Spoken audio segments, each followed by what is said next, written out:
One of the most central relationships in the world economy today is between the United States and the People's Republic of China.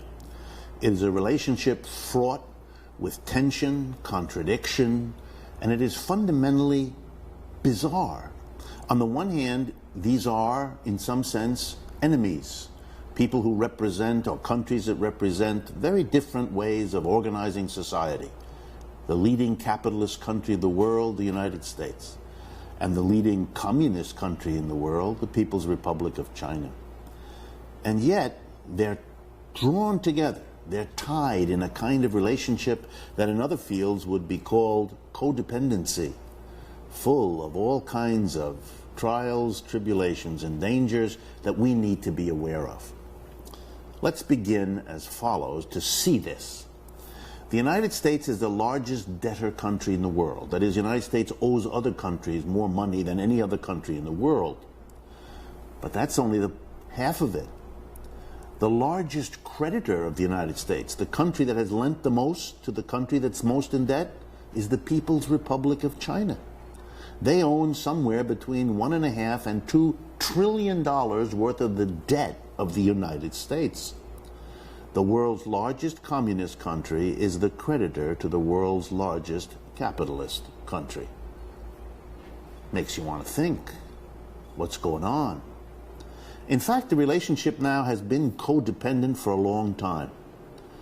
30-odd years ago, China, a poor, backward, underdeveloped country, made the decision to industrialize quickly and figured out that the best way it could see to do it was to become a productive powerhouse, producing the goods and services consumed by the American working class. Why the American working class? Because it was the biggest, richest working class around. And if you're going to produce for a market and you want to grow, picking the United States was both daring but also sensible.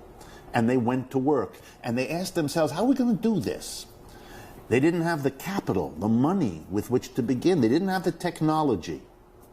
But they did have something, a government determined to do it, and a mass of pretty well-educated people, industrious, willing to learn, and willing to work at unbelievably low wages.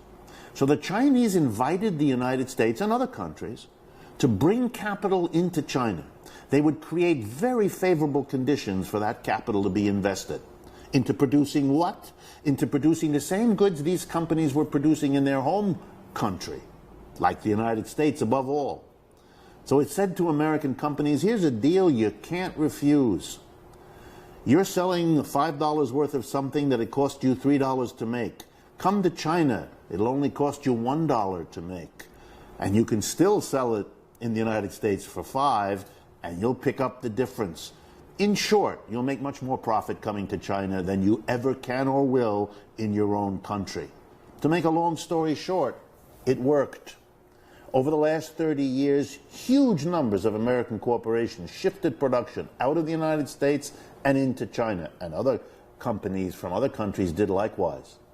Over the last 30 years, China was able to find industrial jobs for hundreds of millions of their people who left agriculture, who left the rural areas, came to the cities, came to the industries, and had a life. Better income, better job than the poverty of the rural countryside in China would ever have allowed them to have. The Chinese leadership was industrializing their country in partnership with the United States. The American companies that drove this process made money in the way I described. But for the mass of American people, there was another benefit. You could get your hands on these much cheaper Chinese-produced goods, clothing, small appliances, furniture, you name it. The only problem for the Chinese was how to distribute it. How could you get it from being produced cheaply in China into the homes of average Americans? Enter Walmart. Cut a deal with the Chinese years ago. Walmart would distribute what China produced.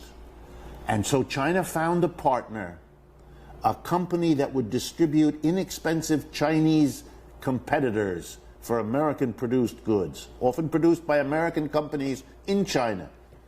Walmart made a fortune. Over the last 30 years, China industrialized, and Walmart became the largest private employer corporation in the United States, a partnership that profited them magnificently, both of them. But here we are, 2011, and what have we got? The Chinese produce cheap wage goods for American workers. If anything were to happen to interrupt that flow, to make those kinds of goods which the Chinese produce better and cheaper than anywhere else, if those became impossible for American workers, we would have an economic crisis here, because those workers accustomed to that standard of living would now demand to buy those goods someplace else. The price would be higher, and those workers would have to get higher wages, which would be a real problem in this country for corporations to pay. So we need the Chinese. But here's another way. The Chinese took all the money that they got from Americans buying all those Chinese goods, and they did something very smart. They lent the money back into the United States.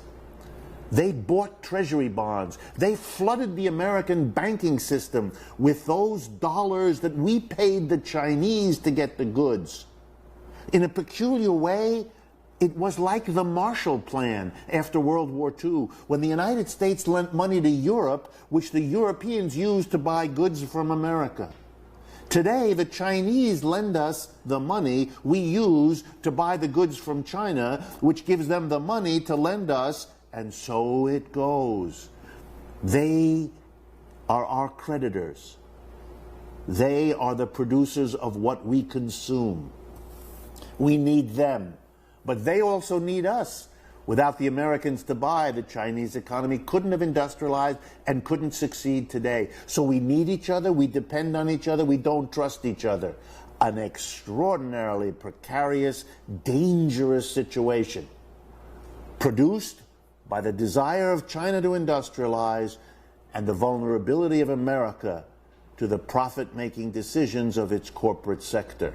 Something to think about in 2011.